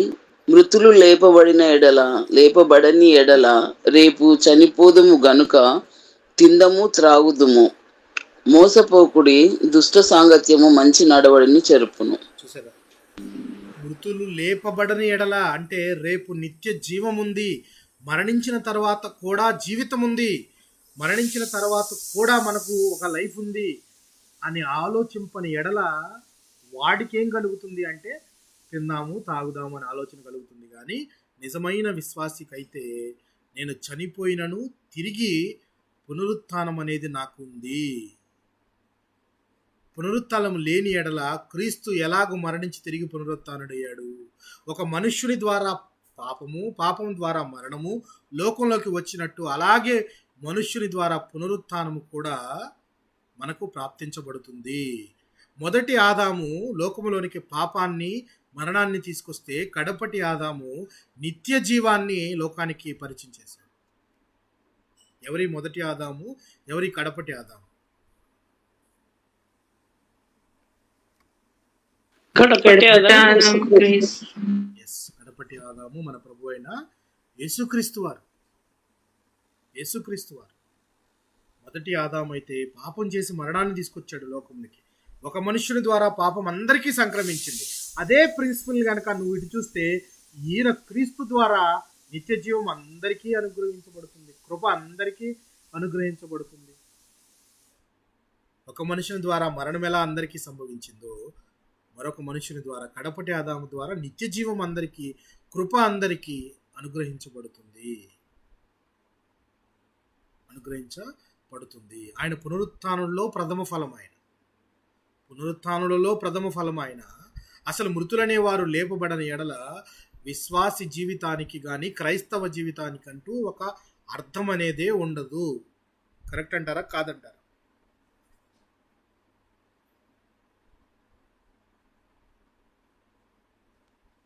పునరుత్థానం అనేది ఉందని మీరు నమ్ముతున్నారా లేదా? ఉంది. ప్రభు అయిన క్రీస్తు రెండవ రాకడలో మనమంతా మహిమదేహంతో ఎత్తబడే వారంగా తిరిగి పునరుత్థానము, తిరిగి మనము జీవిస్తాము, నిత్య జీవమునకు అప్పగించబడతాము. తీర్పు దినానికి అందరూ లేవవలసిందే. పునరుత్థానం అనేది అందరికీ ఉంది, అందరూ లేవవలసిందే. తిరిగి ఒకరు నిత్య జీవమునకు, మరి ఒకరు దేనికి అప్పగించబడతారు? నిత్య నరకమునకు అప్పగించబడతారు. ఇది తెలిసినప్పుడు తిందము తాగుదము అని ధనవంతుడు ఎలా ఆలోచించాడో అలా ఆలోచించి వెళ్ళినప్పుడు అక్కడ పశ్చాత్తాపపడే కంటే నీ బాల్య దినములందే నీ యొక్క సృష్టికర్తను స్మరణకు తెచ్చుకోను అనే మాటను మనం గనక ఆలోచిస్తే, yes, there is a life after death. మరణము తర్వాత కూడా జీవనం ఉంది. ఆ జీవనం మనది ఎట్టిదై ఉండాలి అనంటే అది తీర్పు దినమున మనం జ్ఞాపకం చేసుకునేదిగా ఉండాలి. హెబ్రీ పత్రికలో ఒక మాట ఉంది, చూద్దాం. చూడండి, 9వ అధ్యాయము 27వ వచనాన్ని గమనిద్దాం. హెబ్రీ పత్రిక 9వ అధ్యాయము 27వ వచనాన్ని గమనిద్దాం. మనుష్యులొక్కసారే మృతి పొందవలెనని నియమింపబడెను, ఆ తర్వాత తీర్పు జరుగును. మనుషులు ఒక్కసారే మృతి పొందవలెను, తర్వాత ఏం జరుగుతుంది? తీర్పు జరుగుతుంది. జడ్జిమెంట్ అనేది కంపల్సరీ. మనము మత్తయి సువార్త 25వ అధ్యాయంలో చూస్తాము. మేకలను గొర్రెలను ఆయన కుడి చేతి వైపు ఎడమ చేతి వైపు సెపరేట్ చేసి పెడతాడు అని చెప్పి మనం చదువుకున్నాం. జ్ఞాపకం ఉందా? మత్తయి సువార్త 25వ అధ్యాయంలో విశ్వాసులు అవిశ్వాసులు, అది తప్పదు. రేపొద్దున జడ్జిమెంట్ డే రోజున అది తప్పదు. అయితే ఇక్కడ యెషయా గ్రంథంలో మనం 22వ అధ్యాయంలో చూసింది కూడా, యెషయా గారు యూదా ప్రజలను, అక్కడ ఉన్న వారిని వార్న్ చేస్తున్నాడు. ఆయన హెచ్చరిస్తున్నాడు. ఏమని హెచ్చరిస్తున్నాడు అంటే, తీర్పు దినం రాబోతుంది, ఇప్పటికైనా మీరు మారు మనసు పొందండి అంటే, వాళ్ళు అర్థం చేసుకున్న విధం ఏంటంటే, ఎటు చచ్చిపోతున్నాం కదా, తిందాము తాగుదాము రండి అనే జీవితాన్ని ఆలోచిస్తున్నారు. అంతేకాని ఇప్పటికైనా మారు మనసు పొంది మన పాపములను నొప్పుకొని దేవునికి దగ్గరగా జీవించే జీవితము ఎందుకు పొందుకోలేకపోతున్నామనంటే, ఎందుకు అనంటే సరైన అవగాహన లేదు. మరణము తర్వాత జీవితం ఉందన్న అవగాహన ఉంటే ఈ విధంగా చేయరు. సో ఇక్కడ ఇర్మియా గ్రంథంలోనూ కూడా దేవుడు చెప్తున్న మాట అదే ప్రియులారా. ఇర్మియా గ్రంథంలోనూ కూడా, ఇర్మియా గ్రంథము 25వ అధ్యాయం మనం చూసాం. ఇందులో ఆ దేశము 70 సంవత్సరాల పాటు విశ్రాంతి దినాలను అనుభవిస్తుందట. విశ్రాంతి దినములను అనుభవిస్తూ ఉంది. ఆ 70 సంవత్సరాలు ఒక జనరేషన్ మొత్తము బబులోను రాజు చెరలో ఉంటారు అని చెప్తున్నాడు. మరియు చూద్దాం, చూడండి, నేను దేశమును గురించి సెలవిచ్చిన మాటలన్నీ ఇర్మియా ఈ జనములన్నిటిని గురించి ప్రకటింపగా ఈ గ్రంథములో రాయబడినదంతయు ఆ దేశం మీదకి రప్పించెదను. ఈ గ్రంథంలో మనం చదువుకున్న మాటలన్నీ దేవుడు చెప్తున్నాడు, ఇవన్నీ నేను రప్పిస్తాను, ఏది పొల్లు పోదు. ఆయన చెప్పిన మాట ఏది నెరవేర్చకుండా ఉండేవాడు కాదు. చేసిన ప్రామిస్ని మర్చిపోయేవాడు కాదు. అందుకని ఆయన ఈ గ్రంథంలో రాయబడిన మాటలన్నీ నేను వాళ్ళ మీదకి రప్పిస్తానని చెప్తున్నాను. చూడండి, ఎలా అనగా నేను వారి క్రియలను బట్టి వారి చేతి కార్యములను బట్టి వారికి ప్రతీకారం చేయనట్లు అనేక జనములను మహారాజులను వారి చేత సేవ చేయించుకుందురు. అనేక జనములు అంటే అర్థం ఏంటి అనంటే, మనం ముందు ఫ్యూచర్లో జరగబోయేదని చెప్తున్నాను. బబులోను రాజు చేతికే అప్పగిస్తున్నాడు ఈయన అప్పగిస్తున్నాడు. కానీ బబులోను తర్వాత ఎవరెవరు వచ్చారు చెప్పండి? బబులోను తర్వాత మాదీయులు వచ్చారు, పార్సికులు వచ్చారు. మాదీయ పార్సికుల తర్వాత అలెగ్జాండర్ వచ్చాడు. అలెగ్జాండర్ తర్వాత ఇంకెవరు వచ్చారు? రోమీలు వచ్చారు. దీన్ని బట్టి ఎంతమంది ఉన్నారు ఇక్కడ? ఎంతమంది ఉన్నారు చూడండి. బబులోను 5 ఆల్మోస్ట్ 6 రాజ్యాల రాజుల కింద వీళ్ళు సేవ చేయవలసిందే, మీరు ఆ శిక్ష అనుభవించవలసిందే. 6 పాలిస్తారు మిమ్మల్ని అలా కంటిన్యూగా. అందుకనే రోమా ప్రభుత్వ కాలంలో వాళ్ళు అందుకే మెస్సయ్య గురించి అంతగా ఎదురు చూసింది. అందుకే ఇన్ని సంవత్సరాల కాలంలో వాళ్ళు బాధను అనుభవిస్తూనే ఉన్నారు, విపరీతంగా ఎదురు చూస్తూ ఉన్నారు. మెస్సయ్య వస్తాడు. కానీ వచ్చిన మెస్సయ్య రాజుగా వస్తాడు, రాజుగా మమ్మల్ని పరిపాలిస్తాడనే ఇంటెన్షన్లో ఉన్నారు. మెస్సయ్యను చూస్తున్నారు కానీ ఆయన నిత్య జీవం ఇవ్వడానికి వస్తాడు. అసలు ఈ లోకంలో ఉండే చెర కాదు, నిత్యముగా ఉండే అగ్ని అనే నరకం నుండి తప్పించడానికి ఆయన వస్తాడు అన్న సంగతిని వీళ్ళు తెలుసుకోలేకపోయారు. మరలా ఇంకొక మాటను మాట్లాడితే, క్రీస్తు రావడానికి కారణాల్లో మందిరం అనే కాన్సెప్ట్ని తీసేయడానికి వచ్చాడు ఆయన. మందిరం అనే కాన్సెప్ట్ ఆయన వచ్చిన తర్వాత ఆయన చెప్పినది ఏంటి? శిష్యులంతా చూసి ఈ మందిరాన్ని చూసారా, ఎంత గొప్పగా కట్టబడిందో ఈ మందిరము అని చెప్తున్నారు. రాళ్ల మీద రాళ్ళు ఎంత అద్భుతంగా ఉన్నాయో అని చెప్తే, క్రీస్తు వారన్న మాట ఏంటి?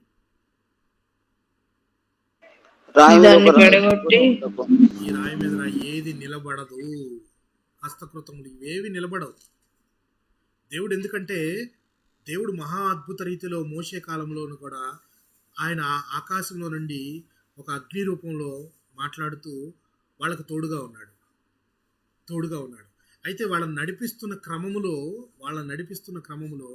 ఆయన మన మీద ఇంకొద్దిగా ప్రేమ చూపించాలని తన ప్రసన్నతను చాలా దగ్గరికి చేశాడంటే, ఇదిగో మోషే నేను చెప్పినట్టు ఒక ప్రత్యక్ష గుడారం కట్టు, అందులో అతి పరిశుద్ధ స్థలం ఉంది, అందులో నేను మీ కొరకు ఉంటాను, మీ కొరకు ఉండి మిమ్మల్ని ఆశీర్వదిస్తానని చెప్పాడు.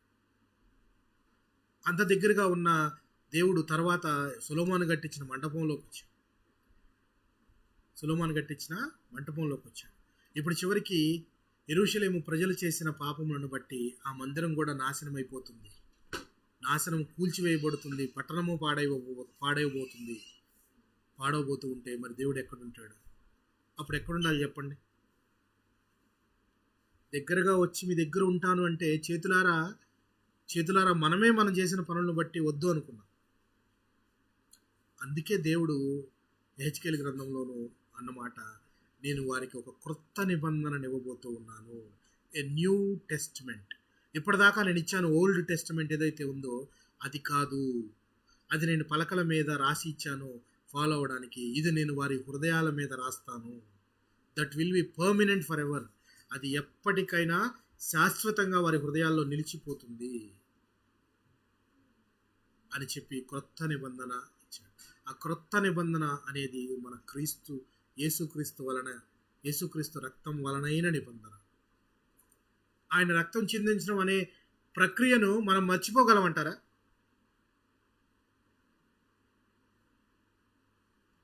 మర్చిపోగలమా? ఎలాగా ఇశ్రాయేలీలు ఐగుప్తు నుంచి తెచ్చిన దేవుణ్ణి మర్చిపోయారో, మన కొరకు ప్రాణం పెట్టి మన కొరకు కల్వరిలో శ్రమను అనుభవించిన క్రీస్తును మర్చిపోగలమా? మర్చిపోగలమా? లేదు. ఒక విశ్వాసి, క్రీస్తును అంగీకరించిన విశ్వాసి ఆయనను మరల మర్చిపోగలడా?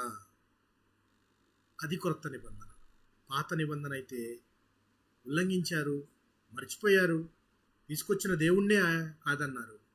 కానీ క్రొత్తదైన నిబంధన ఎలా ఉంటుందంటే మన హృదయాల మీద రాసుకునేదిగా ఉంటుంది.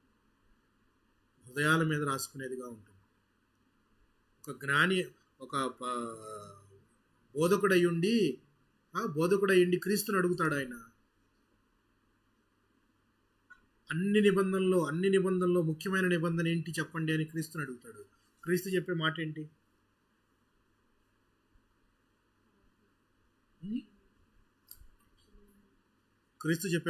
చెప్పండి. నీకున్నదంతా పేదలకు ఇచ్చేసి నన్ను వెంబడించు. నిన్ను వలే నీ పొరుగువాడిని ప్రేమించు అనకంటే గొప్ప ఆజ్ఞ ఏదైనా ఉందా? ఎందుకనంటే దేవుడు ప్రేమించాడు కాబట్టి ఈ ప్రపంచం నడుస్తుంది ఇంతవరకు. ఆయన ఉగ్రత కనుక వస్తే ఏది నిలబడదు. నోవాహు కాలంలో ఎలాగ పూర్తిగా తుడిచిపెట్టేశాడు, ఆయన ఉగ్రత కనుక వస్తే మొత్తం నాశనం అయిపోతుంది. అయితే ఇక్కడ దేవుడు తన కృపను ఎప్పుడు శిక్ష వేస్తాను అన్న దేవుడే ఎప్పుడు శిక్ష తర్వాత నేనేం చేస్తాననేది కూడా చెప్తాడు. బైబిల్ గ్రంథం అంతట్లోనూ కూడా మనము గమనించాల్సిన అంశం ఏంటంటే ప్రియులారా, ఏ గ్రంథమైనా చదవండి మీరు, దేవుడు శిక్షిస్తాను అని చెప్తాడు, తర్వాత ఏ విధంగా ఆదరిస్తాడో కూడా చెప్తాడు. అది ఎంత గొప్ప మాట అనేది మీరు ప్రతి గ్రంథంలోనూ చదవచ్చు. గ్రంథం మొదటంతా కూడా ఎలా శిక్షిస్తానో చెప్తాడు, తర్వాత ఎలా ఆదరిస్తానో చెప్తాడు. శిక్షను తలుచుకుంటే భయం వేస్తుంది, ఆదరణ తలుచుకుంటే ఎంతో నెమ్మది కలుగుతుంది. చూడండి, వీళ్ళకి 70 సంవత్సరాల శిక్ష అన్నాడా? అన్న తర్వాత దేవుడు అన్న మాట ఏంటో గమనిద్దాం. చూడండి, జనుడు ఈ 70 సంవత్సరములు బబులోను రాజుకు దాసులుగా ఉండుదురు, యెహోవా వాక్కు ఇదే. ఈ 70 సంవత్సరములు గడిచిన తరువాత వారి దోషములను బట్టి నేను బబులోను రాజును ఆ జనులను కల్దీయుల దేశమును శిక్షింతును. చూసారా, నేను ఎవరి కిందకైతే మిమ్మల్ని పంపిస్తున్నానో చెరలో మీరు 70 సంవత్సరాలు ఉంటారు. ఈ చెర తర్వాత ఎవరైతే మిమ్మల్ని పాలించారో వాళ్ళని నేను శిక్షిస్తాను. వాళ్ళని ఎందుకు శిక్షించాలి చెప్పండి? ఎవరి కిందకైతే బానిసలుగా పంపిస్తున్నానో నేను, ఈ 70 సంవత్సరాల వరకు వాళ్ళని నేనేం చేయను. 70 సంవత్సరాల తర్వాత ఇన్నాళ్ళు మిమ్మల్ని వారు ట్రీట్ చేసిన విధానం కానీ, నా జనులైన మిమ్మల్ని హింసించిన విధానాన్ని బట్టి నేను వారిని శిక్షిస్తాను. చూసారా, అబ్రహాముకు చేసిన ప్రామిస్ ఏంటి? అబ్రహాముకు చేసిన వాగ్దానం ఏంటి? జ్ఞాపకం ఉందా మీకు? రీసెంట్గానే విన్నారు కదా, రీసెంట్గానే సిస్టర్ చెప్పింది దేనిలో విన్నారు? గలతీ పత్రికలో. నిన్ను దీవించే వారిని దీవిస్తాను, శపించే వారిని శపిస్తాను. Very good sister. ఇక్కడ బబులోనీయులు వీరిని దీవించట్లేదు, బబులోనీయులు వీరిని శిక్షిస్తున్నారు, అవమానపరుస్తూ ఉన్నారు, విపరీతమైన శిక్షలకు గురి చేస్తున్నారు. అది దేవుడిచ్చిన శిక్ష అయినప్పటికీ వారు తీవ్రతరంగా తన జనులను శిక్షిస్తున్నారు కాబట్టి వారిని కూడా నేను శిక్షిస్తాను. ఎవరికి ఇవ్వాల్సింది ఆయనకి ఇచ్చేస్తాడు. Is a perfect maths teacher. లెక్కల్లో ఎక్కడా తేడా రాదు. వాళ్ళకి ఇవ్వాల్సిన లెక్క వాళ్ళకి ఇచ్చేస్తాడు. బబులోను దేశమునకు ఇవ్వాల్సిన శిక్ష, ఆ యొక్క శిక్షను ఈ 70 సంవత్సరాల తర్వాత నేను చేస్తాను అని చెప్పి ఇర్మియా గారి దగ్గరే కాదు, ఈయన ముందైన యెషయా గ్రంథంలోనే మనకు కనపడుతుంది. యెషయా గ్రంథంలో కూడా కనపడుతుంది. బబులోనుని నేను ఎలా నాశనం చేస్తానని కూడా క్లియర్గా చెప్తాడు. చూసారా? అసలు శిక్ష వేయబోతున్నానని చెప్తున్నాడు దేవుడే. తర్వాత మిమ్మల్ని శిక్షించిన వారిని నేను శిక్షిస్తాను. ఎందుకంటే మీరంతా అబ్రహాం సంతానం కదా. అబ్రహాముకు నేను వాగ్దానం చేశాను కదా. మరి అబ్రహాం సంతానం ద్వారా వచ్చిన వ్యక్తి ద్వారా, లేక అబ్రహాం సంతానం ద్వారా లోకములన్నీ ఆశీర్వదింపబడాలంటే ఒక మనిషి రావాలి. ఆ మనుషుని గురించి లోకమంతా చర్చించుకోవాలి, లోకమంతా ఆయన్ని విశ్వసించాలి అనే విధంగా దారులు కల్పించాడు. ఎంత గొప్ప దేవుడో చూసారా ప్రియులారా? శిక్షిస్తానన్న దేవుడే తిరిగి ఆదరిస్తున్నాడు. ఒకరి తల్లి వానిని ఆదరించినట్లు నేను మిమ్మును ఆదరించదను. యెషయా గ్రంథంలో చెప్పిన మాటను ఆయన ఎప్పటికీ మర్చిపోడు. ఎందుకనంటే ఇశ్రాయేలీలు కానీ యూదావారు కానీ తాము చేసిన పాపములను బట్టి దేవుడు శిక్షించాడు అనుకుందాం. ఇలా ఆలోచిస్తే మనం ఎన్ని రకాలైన తప్పులు దోషములు చేసుంటాము మన జీవితకాలం అంతా కూడా? చేసుంటామా లేదండి? ఎన్నో చేసుంటాం. కానీ మనము ఇంకనూ పాపంలో ఉండగానే మన కొరకు ఆయన ప్రాణం పెట్టాడు. మనల్ని ఎంతగానో ప్రేమించాడు దేవుడు. లోకమును ఎంతో ప్రేమించాడు కాబట్టి మనలను క్షమించగలిగాడు. సో ఆయన ప్రేమించాడు, మనను క్షమించాడు, మనకు నిత్య జీవం ఇచ్చాడు అన్న మాటను మనం జ్ఞాపకం ఉంచుకుంటే, రండి తిందము తాగుదము అని మాటను మనం మర్చిపోతాం. తినటం తాగటం కావాలి, కానీ తినటము తాగటం అనేది దేవుడిచ్చిందేనా లేకపోతే మనం ఏర్పాటు చేసుకుందంటారా? దేవుడిచ్చిందేనా తినటం అనేది? దేవుడిచ్చిందే. దేవుడు తినమన్నాడు, తినడానికే ఇచ్చాడు. కానీ వారికి ఉరిగా ఉండకూడదు. వారి కడిపే కైలాసం అంటారు కదా, అది తినటమే వారి గురిగా ఉండకూడదు. అంటే తినడం ద్వారానే బ్రతుకుతాము అనుకునే, బ్రతకాలంటే తినాలి, కానీ తింటేనే బ్రతుకుతాము అనేది కూడా తప్పు అని యేసుక్రీస్తు వారు కూడా నిరూపించారు. దేవుడి నోట నుండి వచ్చి ప్రతి మాట వలన జీవించును, రొట్టె వలన మాత్రమే కాక. అంటే మనము తింటాము తాగుతాము అనేది కామన్ థింగ్. కానీ దీంతో పాటు దేవుని మాటలను, దేవుని వాక్యాలను ధ్యానిస్తూ మనము ఆయనకు దగ్గరగా జీవించే జీవితం కావాలి అంత్య దినాల్లో మనకి. వాళ్ళకి చెప్పాడు అని అంటే అర్థం అది మనకు కూడా చెప్పినట్టే. అంత్య దినాల్లో మీరు గోనెపట్ట కట్టుకుని, ఇప్పుడు గోనెపట్ట అనే కల్చర్ లేదు కానీ, నథింగ్ బట్ మారు మనసు పొందండి. ఇప్పటికైనా మీరు మారు మనసు పొంది దేవుని వైపుకు తిరగండి, అంత్య దినాలు సమీపిస్తూ ఉన్నాయి అని చెప్పి వారికి శిక్ష వేయబోతున్న కాలంలోనూ కూడా దేవుడు వారికి ఆదరణ గురించి చెప్తూ ఉన్నాడు. ఇది 12వ ప్రవచనము. 70 సంవత్సరాల చెర అనేది రివీల్ చేశాడు దేవుడు ఇక్కడికి వచ్చేటప్పటికి. 25 అధ్యాయాల తర్వాత దేవుడు ఇక్కడ చెప్తున్నాడు, మీకు ఎన్ని సంవత్సరాల కాలం శిక్ష వేస్తాను అని. ఇప్పటిదాకా శిక్ష అని చెప్పాడు, ఇలా శిక్షిస్తాను, అలా శిక్షిస్తాను, వాళ్ళని తీసుకొస్తాను, ఉత్తర దేశము అవన్నీ చెప్పాడు. కానీ ఇక్కడికి వచ్చేటప్పటికే 70 years Babylonian exile or captivity అనేది క్లియర్గా ఇక్కడ చెప్పాడు అన్నమాట. సో ఇక్కడ ఒక 70 సంవత్సరాల కాలం పాటు అక్కడ భూమి కూడా నిర్జనంగా ఉంటుంది. దానినే విశ్రాంతి దినములు అన్నాడు దేవుడు. దానికి శిక్ష విధించిన దానికి విశ్రాంతి దినములు అని చెప్పి దేవుడు చెప్పాడు. సో మనం కూడా అంత్య దినాల్లో ఉన్నాం కాబట్టి దేవుణ్ణి ఎరిగి గుర్తిరిగి మన జీవితాలను కట్టుకోవాలి. ఇంకనూ మన వలన ఎవరైనా రాబట్టగలిగితే వారిని రాబట్టడానికి మనం ప్రయత్నం చేయాలి. సో దేవుడి కొద్ది మాటలను మన వినికిడిలో దీవించి ఆశీర్వదించుగాక. ఆమేన్. ఆమేన్. నా హృదయపూర్వక వందనాలు తెలియజేసుకుంటున్నాను. Thank you very much. Amen.